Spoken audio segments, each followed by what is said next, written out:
ಹಾಟಕ್ಕೆ ಬಿದ್ದಿರುವಂತೆ ವರ್ತಿಸುತ್ತಿರೋ ಮುಖ್ಯಮಂತ್ರಿ ಸಿದ್ದರಾಮಯ್ಯ ಅವರು ಜಾತಿಗಣತಿ ಮಾಡಿಯೇ ಸಿದ್ಧ ಎಂದು ಮುಂದಾಗಿದ್ದು, ಸಮೀಕ್ಷೆಯಲ್ಲಿರುವ ಲೋಪಗಳ ಬಗ್ಗೆ ಶಿಕ್ಷಕರು ತಿರುಗಿ ಬಿದ್ದಿದ್ದಾರೆ.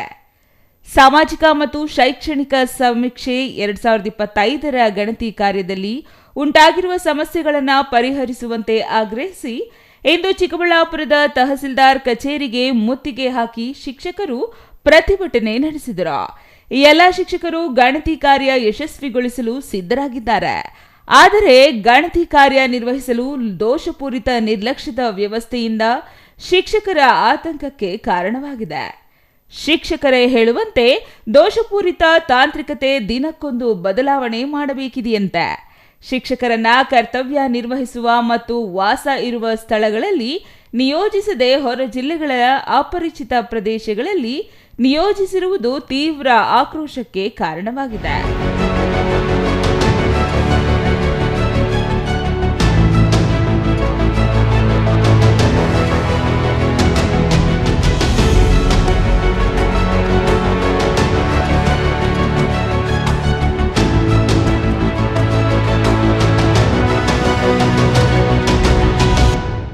ಮನೆಗಳನ್ನು ಗುರುತಿಸುವಲ್ಲಿ ತೀವ್ರ ತೊಡಕಾಗುತ್ತಿದ್ದು ಸಮಯ ವ್ಯರ್ಥವಾಗುತ್ತಿದೆ. ಯುಎಚ್ಐಡಿ ಮೂಲಕ ಮನೆಗಳನ್ನು ಗುರುತಿಸಲು ಅಸಾಧ್ಯವಾಗಿದ್ದು, ಜಿಯೋ ಟ್ಯಾಗ್ ಸರಿಯಾಗಿ ಮನೆಗಳ ಬಳಿಗೆ ನ್ಯಾವಿಗೇಟ್ ಆಗುತ್ತಿಲ್ಲ ಎಂದು ಶಿಕ್ಷಕರು ಅಳವತ್ತುಕೊಂಡಿದ್ದಾರೆ. ಇಲ್ಲಿ ಫಸ್ಟ್ ನಮಗೀಗ ಸೆನ್ಸಸ್ಗೆ ಅಂತ ಹೇಳಿಬಿಟ್ಟು ಸಾಮಾಜಿಕ, ಶೈಕ್ಷಣಿಕ, ಆರ್ಥಿಕ ಸ್ಥಿತಿಗತಿಗಳನ್ನು ಅದ್ರ ಬಗ್ಗೆ ನಮಗೆ ಗಣತಿದಾರರಾಗಿ ನೇಮಿಸಿದ್ದಾರೆ. ಗಣತಿದಾರರಾಗಿ ನೇಮಿಸೋದಕ್ಕೆ ಮುಂಚೆ ನಾವು ಆ ಊರಿನಲ್ಲಿ ಕೆಲಸ ಮಾಡ್ತಾ ಇದ್ದೀವ, ಆ ಊರನ್ನೇ ನಮ್ಗೆ ಹಾಕೋದು ಬಿಟ್ಟು ಮ್ಯಾಪಿಂಗ್ ಮಾಡಿದ್ದಾರೆ. ಆ ಮ್ಯಾಪಿಂಗ್ ಎಲ್ಲಿದೆ ಅಂದರೆ ನಾವು ಮಾಡೋ ಕೆಲಸ ಎಲ್ಲಿ ಮಾಡ್ತೀವೋ ಆ ಮನೆ ಬಿಟ್ಟು ಒಂದು 5-6 ಕಿಲೋಮೀಟ್ರ್ ದೂರ ಇರೋ ಮನೆಗಳು ಕೊಟ್ಟಿದ್ದಾರೆ. ಆಮೇಲೆ ಒಂದೊಂದು ಮೊಬೈಲ್ಗೆ ಆ್ಯಪ್ಗಳು ಡೌನ್ಲೋಡ್ ಮಾಡಿದ್ದಾರೆ. ಆ ಆ್ಯಪ್ಗಳು ಒಂದು ದಿವಸಕ್ಕೆ 4 ಆ್ಯಪ್ಗಳು ಬರ್ತಾ ಇವೆ. 4 ಆ್ಯಪ್ಗಳನ್ನು ಡೌನ್ಲೋಡ್ ಮಾಡ್ಕೊಳ್ಳೋಷ್ಟೊತ್ತಿಗೆ ಇನ್ನೊಂದು ಆ್ಯಪ್ ಹೊರಟೋಗ್ತಾ ಇದೆ. ಒಂದು ಮತ್ತು ನಾವು ತಗೊಂಡು ಹಾಕೊಂಡಾಗ 4 ಡಿಜಿಟ್ದು OTP ಬರ್ತಾ ಇದೆ. ಅದು ಮಾಡ್ಕೊಂಡೆಲ್ಲ ನಾವು ರೆಡಿ ಅಂತ ಹೇಳ್ಬಿಟ್ಟು ಹೋಗೋಷ್ಟೊತ್ತಿಗೆ ಅದು ಹೊರಟೋಗ್ತಾ ಇದೆ. ಮತ್ತು ಇನ್ನೊಂದು ವರ್ಷನ್ ತಗೊಳ್ಳಿ ಅಂತಿದ್ದಾರೆ. ಇನ್ನೊಂದು ವರ್ಷನ್ ತಗೊಳ್ಳೋಷ್ಟೊತ್ತಿಗೆ ಫುಲ್ ಡೇ ನಮ್ಗೆ ಇದೇ ವರ್ಕ್ ಆಗ್ತಾ ಇದೆ. ನಾವು 6 ಗಂಟೆಯಿಂದ ಸಂಜೆ 5 ಗಂಟೆವರೆಗೂ ನಮ್ಮ ಗಣತಿಯ ಮಾಡ್ರಿ ಅಂತ ಹೇಳ್ತಿದ್ದಾರೆ. ಮನೆಗಳು ಬಿಟ್ಟು ನಾವು ಮನೆಗಳ ಹತ್ರ ಹೋಗ್ತಾ ಇದ್ರೆ UHID ನಂಬರು ಅಂತ ಹೇಳ್ಬಿಟ್ಟು ಅಲ್ಲಿ ಮನೆಗಳ ಮೇಲೆ ಹಾಕಿದ್ದಾರೆ. ಅದು ಗಾಳಿ ಅದು ಮಳೆಗಳೆಲ್ಲ ಬಂದು ಹೊರಟೋಗ್ಬಿಟ್ಟಿದೆ. ಅದನ್ನು ನಾವು ಇಲ್ಲಿ ಎಂಟ್ರಿ ಮಾಡೋಕ್ಕೆ ಹೋದರೆ ಅದು ಬರ್ತಾ ಇಲ್ಲ. ಆಮೇಲೆ ಅಲ್ಲಿ ಮನೆಗಳ ಹತ್ರ ಹೋಗ್ಬಿಟ್ಟು ನಾವು 1 ಗಂಟೆಗಾದರೂ ಸರ್ವರ್ ಸಮಸ್ಯೆ ಆಗ್ತಾ ಇದೆ. ಆ ಸರ್ವರ್ ಸಮಸ್ಯೆಯಿಂದ ನಾವು ದಿನವೆಲ್ಲ ಅಲ್ಲಿ ಕುಳಿತುಕೊಳ್ತಾ ಇದ್ದೀವಿ. ಆದರೆ ಮ್ಯಾಪಿಂಗ್ ಕೊಡೋ ಬದಲು ಆ ಮನೆ ಪಟ್ಟಿ ಅಂತ ಮಾಡಿಬಿಟ್ಟು ಆ ಗಣತಿದಾರರಿಗೆ ಕರೆಕ್ಟಾಗಿ ಅವರು ಮ್ಯಾಪಿಂಗ್ ಮಾಡಿ ಆ ಗಣತಿದಾರರಿಗೆ ಮ್ಯಾಪಿಂಗ್ ಮನೆ ಪಟ್ಟಿ ಕೊಟ್ಟು ಮತ್ತು ಮೊಬೈಲ್ ಆ್ಯಪ್ ಎಲ್ಲ ರೆಡಿ ಮಾಡಿಬಿಟ್ಟು ಆ ಶಿಕ್ಷಕರಿಗೆ ಆ ಮನೆ ಪಟ್ಟಿ ಕೊಟ್ಟು ನೀವು ಹೋಗ್ರಿ ಕೆಲಸ ಮಾಡಿ ಅಂದರೆ ನಮ್ಮ ಶಿಕ್ಷಕರು ಕಷ್ಟಪಟ್ಟು ಕೆಲಸ ಮಾಡ್ತಿದ್ದಾರೆ. 4 ದಿವಸದಿಂದ ನಮ್ಮ ಶಿಕ್ಷಕರು ಇಷ್ಟು ಟೆನ್ಷನ್ ತಗೊಳ್ತಾ ಇದ್ದಾರೆ. ಆ ಆ್ಯಪ್ ಡೌನ್ಲೋಡ್ ಆಗ್ತಾ ಇಲ್ಲ. ಆ್ಯಪ್ ಡೌನ್ಲೋಡ್ ಆದರೆ ಅಲ್ಲಿ ಮನೆ ಪಟ್ಟಿ ಸಿಗ್ತಾ ಇಲ್ಲ. ಮನೆ ಪಟ್ಟಿ ತಗೊಂಡ್ರೆ ಮೆಟೀರಿಯಲ್ ಸಿಗ್ತಾ ಇಲ್ಲ. ಮೆಟೀರಿಯಲ್ಗೂ ತಿರುಗಿಬಿಟ್ಟು ಇಲ್ಲಿ ಬರ್ತಾ ಇದ್ರೆ ಅವ್ರು ಮಾಡೋ ಕಡೆ ಕೆಲಸ ಬಿಟ್ಟು ಬೇರೆ ಕಡೆ ಎಲ್ಲೋ ಹಾಕಿದ್ದಾರೆ. ಆ ಬೇರೆ ಕಡೆ ಅವ್ರು ಹೋಗಿ ಹುಡ್ಕೊಳ್ಳೋಕೆ ಹೋದರೆ ಕಿಲೋಮೀಟ್ರಿಗೆ ಒಂದೊಂದು ಮನೆ ತೋರಿಸ್ತಾ ಇದೆ. ತುಂಬ ತಾಂತ್ರಿಕ ದೋಷಗಳಿವೆ. ಏನಾದರೂ ಸೆನ್ಸಸ್ ಮಾಡಬೇಕಾದ್ರೆ ಮೊದಲು ಪೂರ್ವ ತಯಾರಿ ಇರಬೇಕು.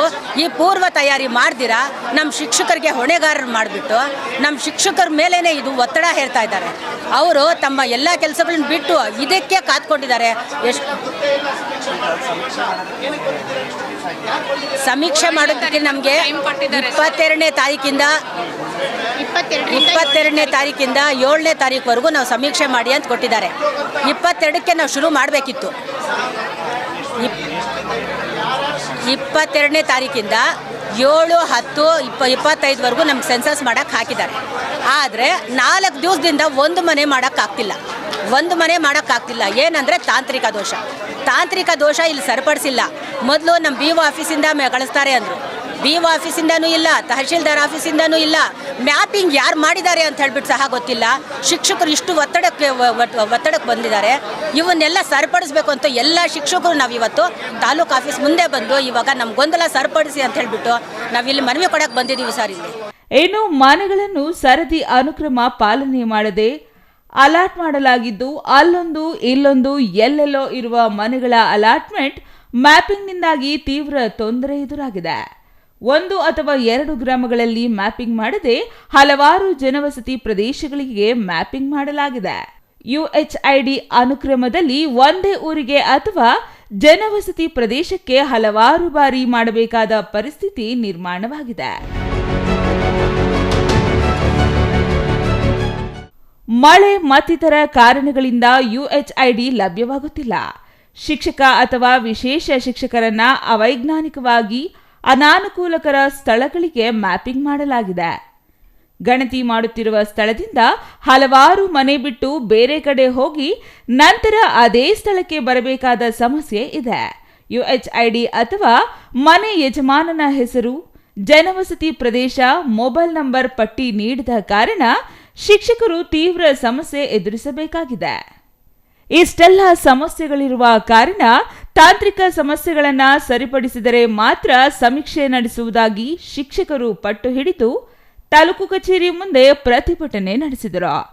ಈ ವೇಳೆ ಶಿಕ್ಷಕ ಕೆಸಿ ಶ್ರೀನಿವಾಸ್ ಮಾತನಾಡಿ, ಸಮೀಕ್ಷೆ ಅವೈಜ್ಞಾನಿಕವಾಗಿದೆ.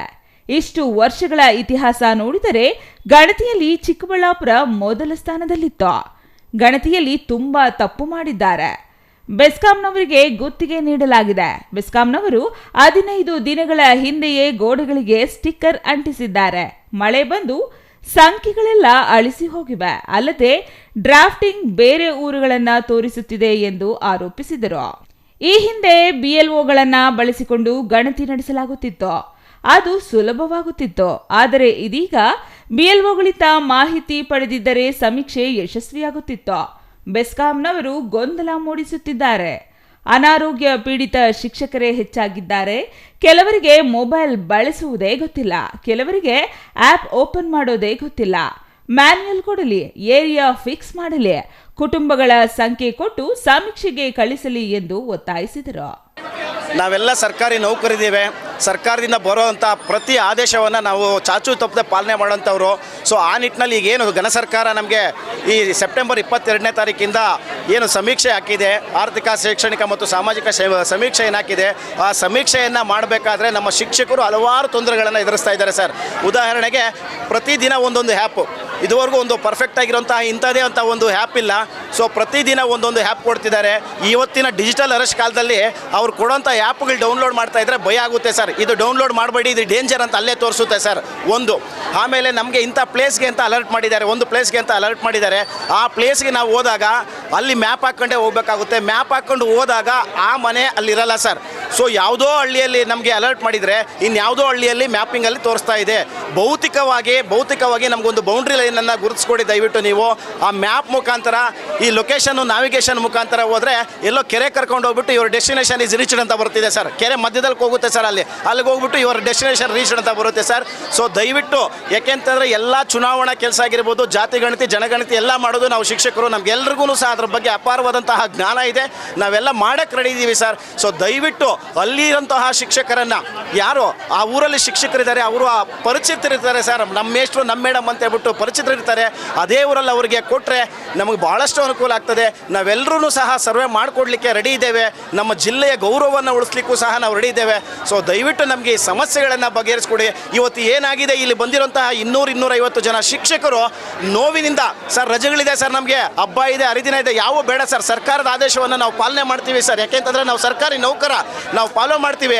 ಆದರೆ ನಮಗೆ ಅಲ್ಲಿ ಅನುಕೂಲ ಮಾಡಿಕೊಡ್ಬೇಕು ಸರ್ ದಯವಿಟ್ಟು ತಾವುಗಳು. ನಮ್ಗೆ ಅನುಕೂಲ ಇಲ್ದಿರೆ ತುಂಬ ಅನಾನುಕೂಲ ಆಗ್ತಿದೆ.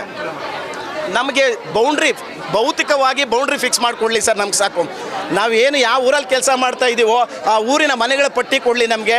ಆ ಪಟ್ಟಿ ಕೊಟ್ಬಿಟ್ಟು ಈ ಊರನ್ನು ನೀವು ಸಮೀಕ್ಷೆ ಮಾಡಿಕೊಡು ಅಂತ ಹೇಳಿ, we are ready sir, we are ready to survey, ನಾವು ಸ್ಟಾರ್ಟ್ ಮಾಡ್ತೀವಿ ಸರ್. ಆದರೆ ಇಲ್ಲಿ ಏನಾಗ್ತಿದೆ, ಎಲ್ಲೋ ಚಿಕ್ಕಬಳ್ಳಾಪುರ ನಗರದಲ್ಲಿ ಕೆಲಸ ಮಾಡಿರ್ತಾರೆ, ರಾಮಪಟ್ಟಣ ಪಕ್ಕದಲ್ಲಿರೋ ಉದಗಿರಿ ನೆಲಪನಹಳ್ಳಿ ಇವಾಗ ಕೊಟ್ಬಿಟ್ರೆ ಅವ್ರು ಹೆಂಗೆ ಸರ್ ಹೋಗಿ ಬಂದು ಮಾಡೋಕ್ಕಾಗೋದು? ಅಲ್ಲೂ ಟೀಚರ್ ಇದ್ದಾರೆ, ಅಲ್ಲಿ ಕೊಡಲಿ, ಅವ್ರಿಗೆ ಕೊಡಲಿ, ಅಲ್ಲಿ ಅವ್ರು ಮಾಡೋಕ್ಕೆ ರೆಡಿ ಇದ್ದಾರೆ, ನಾವು ರೆಡಿ ಇದ್ದೀವಿ. ಸೊ ಇಲ್ಲಿ ದೊಡ್ಡ ಸಮಸ್ಯೆ ಆಗ್ತಿರೋದು ಏನಪ್ಪ ಅಂತಂದರೆ, ಈ ಲೊಕೇಶನ್ ಮುಖಾಂತರ, ನಾವಿಗೇಷನ್ ಮುಖಾಂತರ, ಆಮೇಲೆ 10 ಆ್ಯಪ್ ಡೌನ್ಲೋಡ್ ಮಾಡಬೇಕು ಸರ್ ಒಂದಿನ. ಶಿಕ್ಷಕಿ ಪ್ರೇಮಾವತಿ ಮಾತನಾಡಿ, ಸಮೀಕ್ಷೆ ಸಂಪೂರ್ಣವಾಗಿ ಅವೈಜ್ಞಾನಿಕವಾಗಿದೆ. ಈ ಹಿಂದೆ ಹಲವಾರು ಸಮೀಕ್ಷೆಗಳನ್ನ ಮಾಡಿದ್ದೇವೆ. ಯಾವ ಸಮೀಕ್ಷೆಯಲ್ಲಿ ಇಷ್ಟು ಗೊಂದಲ ಇಲ್ಲ. ನಮ್ಮ ಮೇಲೆ ನಮಗೆ ನಂಬಿಕೆ ಹೋಗೋ ಪರಿಸ್ಥಿತಿ ಎದುರಾಗಿದೆ. ಆಪ್ಗಳನ್ನ ಓಪನ್ ಮಾಡಿದರೆ ಎರರ್ ಅಂತ ಬರುತ್ತಿದೆ. ಹೀಗಾದರೆ ಏನು ಎಂದು ಮಾನಸಿಕವಾಗಿ ಕಾಯಿಲೆ ಬರೋ ಸ್ಥಿತಿ ನಿರ್ಮಾಣವಾಗಿದೆ. ನಾನು ಚಿಕ್ಕಬಳ್ಳಾಪುರ ತಾಲೂಕಿನಲ್ಲಿ ಕರ್ತವ್ಯ ನಿರ್ವಹಿಸುತ್ತಿದ್ದರೆ ನನ್ನನ್ನು ಸಮೀಕ್ಷೆಗೆ ದೊಡ್ಡಬಳ್ಳಾಪುರ ತಾಲೂಕಿನ ಒಂದು ಗ್ರಾಮಕ್ಕೆ ನೇಮಿಸಲಾಗಿದೆ. ಅಲ್ಲಿನ ಜನರ ಮುಖ ಪರಿಚಯ ಇಲ್ಲ. ಅವರನ್ನು ಕೇಳಿದರೆ ಅವರು ಯಾವ ರೀತಿ ನಂಬುತ್ತಾರೆ? ಗ್ರಾಮೀಣ ಜನತೆಗೆ ಸಮೀಕ್ಷೆ ಬಗ್ಗೆ ಮಾಹಿತಿಯೇ ಇಲ್ಲ. ಅವರ ಬಳಿ ಆಧಾರ್ ಸೇರಿದಂತೆ ವೈಯಕ್ತಿಕ ಮಾಹಿತಿ ಕೇಳಿದರೆ ಆನ್ಲೈನ್ ಮೋಸಗಾರರು ಎಂದು ಒಡೆಯಲು ಬರುತ್ತಿದ್ದಾರೆ ಎಂದು ಅಳವತ್ತುಕೊಂಡರು. ಸರ್, ಇದುವರೆಗೂ 1-2 ಮನೆ ಏನೋ ಹಳೆ ಆ್ಯಪಲ್ಲಿ ಕಷ್ಟಪಟ್ಟು ಮಾಡಿದ್ದಾರೆ. ಇಲ್ಲಿ ಒಂದು ಪ್ರಾಬ್ಲಮ್ ಇದೆ ಸರ್. ಆಧಾರ್ ಕಾರ್ಡ್ ಎಂಟ್ರಿ ಮಾಡಬೇಕು. ಆಧಾರ್ ಕಾರ್ಡ್ ಎಂಟ್ರಿ ಮಾಡಬೇಕಾದ್ರೆ OTP ಬರಲ್ಲ ಅವ್ರಿಗೆ. KYC ಮಾಡಬೇಕು, ಇನ್ನೊಂದು ಆ್ಯಪಲ್ಲಿ KYC ಮಾಡಬೇಕು. ಒಬ್ಬ ಶಿಕ್ಷಕ ನಮಗೆ ಸರ್ಕಾರದಿಂದ ಯಾವುದೇ ರೀತಿಯಾದಂಥ ಲ್ಯಾಪ್ಟಾಪ್ ಕೊಟ್ಟಿಲ್ಲ, ಇನ್ನೊಂದು ಕೊಟ್ಟಿಲ್ಲ, ಮತ್ತೊಂದು ಕೊಟ್ಟಿಲ್ಲ. ನಮ್ಮದೇ ಮೊಬೈಲಲ್ಲಿ ಒಬ್ಬ ಶಿಕ್ಷಕ ಈ ಆ್ಯಪ್ಗಳನ್ನು ಇಂಥ ಡಿಜಿಟಲ್ ಅರೆಸ್ಟಲ್ಲಿ, ಈ ಡಿಜಿಟಲ್ ಅರೆಸ್ಟ್ ಸಿಗೋದಲ್ಲಿ ನಾವು ಒಬ್ಬ ಶಿಕ್ಷಕ ಇಷ್ಟೆಲ್ಲ ಮಾಡಬೇಕು ಅಂತಂದರೆ ಎಷ್ಟೆಲ್ಲ ಕಷ್ಟ ಆಗುತ್ತೆ. ಸೊ ದಯವಿಟ್ಟು ಆ ನಿಟ್ಟಿನಲ್ಲಿ ನಮಗೆ ಭೌತಿಕವಾಗಿ ಒಂದು ಬೌಂಡ್ರಿ ಫಿಕ್ಸ್ ಮಾಡಿಕೊಡಿ. ನಮಗೆ ನಾವೆಲ್ಲ ಸಮೀಕ್ಷೆ ಮಾಡೋಕ್ಕೆ ರೆಡಿ ಇದ್ದೇವೆ. ದಯವಿಟ್ಟು ಈ ನಾವಿಗೇಷನ್ ತೆಗೀರಿ. ಆಮೇಲೆ ಯಾರೋ KEB ಅವರು ಯಾವುದೋ ಒಂದು UHID ನಂಬರ್ ಹಾಕಿರ್ತಾರೆ ಸರ್. ಗಾಳಿ ಮಳೆ ಯಾವಾಗೂ ಅರ್ಧೋಗಿದೆ ಸರ್. ಆ UHID ನಂಬರೇ ಸಿಗ್ತಾ ಇಲ್ಲ ನಮಗೆ. ವಿತೌಟ್ UHID ನಂಬರಿಂದ ನಾವು ಸರ್ವೆ ಮಾಡೋಕ್ಕೂ ಆಗ್ತಾ ಇಲ್ಲ ಸರ್. ಸೊ ಈ ನಿಟ್ಟಿನಲ್ಲಿ ಅದು ಬೇಡ. ನಮಗೆ BLOಗಳನ್ನು ಸಂಪೂರ್ಣವಾಗಿ ಪರಿಗಣನೆಗೆ ತಗೊಳ್ಳಿ. ನಾವೆಲ್ಲ ಮ್ಯಾಪ್ ಮಾಡಿಕೊಟ್ಟಿದ್ದೀವಿ.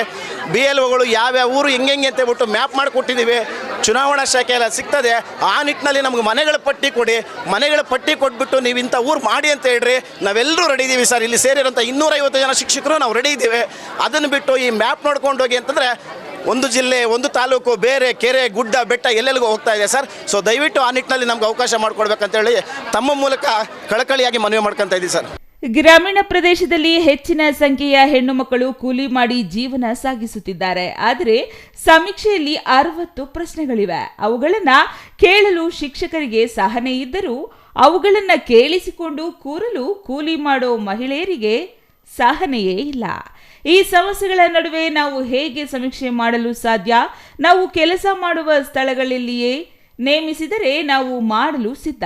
ಆದರೆ ಎಲ್ಲೆಲ್ಲೋ ಅಪರಿಚಿತ ಸ್ಥಳಗಳಿಗೆ ನೇಮಿಸಿದರೆ ಅದು ಸಾಧ್ಯವಿಲ್ಲ ಎಂದು ಹೇಳಿದರು. ಈಗ ಇಲ್ಲಿ ತಹಸೀಲ್ದಾರ್ ಅವರು, ಯಾಕೆಂತಂದರೆ ಇದಕ್ಕೆ ಸಂಪೂರ್ಣ ಜವಾಬ್ದಾರಿ ಹಿಂದುಳಿದ ವರ್ಗಗಳ ಇಲಾಖೆ ಆದ್ರೂ ಮ್ಯಾಪಿಂಗ್ ಮಾಡಿರೋದು ನಮ್ಮ ತಹಸೀಲ್ದಾರ್ ಹಾಗೂ ನಮ್ಮ BO ಕಡೆಯಿಂದ ಆಗಿರೋದ್ರಿಂದ ನಾವು ಇವತ್ತು ತಹಸೀಲ್ದಾರ್ ಅವರಿಗೆ ಮನವಿ ಕೊಡಲಿಕ್ಕೆ ಬಂದಿದ್ದೇವೆ ಸರ್. ನಾವು ನಮ್ಮ ಎಲ್ಲ ಶಿಕ್ಷಕರ ಸಂಘದ ಪದಾಧಿಕಾರಿಗಳು ಎಲ್ಲ ಶಿಕ್ಷಕರೊಟ್ಟಿಗೆ ಆ ಮೇಡಮ್ ಅವರಿಗೆ ಮನವಿ ಕೊಟ್ಟು ನಮ್ಮ ಪ್ರಾಬ್ಲಮ್ ಸಾಲ್ವ್ ಮಾಡ್ಕೊಂಡು ಹೋಗಕ್ಕೆ ಬಂದಿದ್ದೀವಿ ಸರ್ ನಾವು. Thoudanahalli Ramesh, CTV news, Chikkaballapur.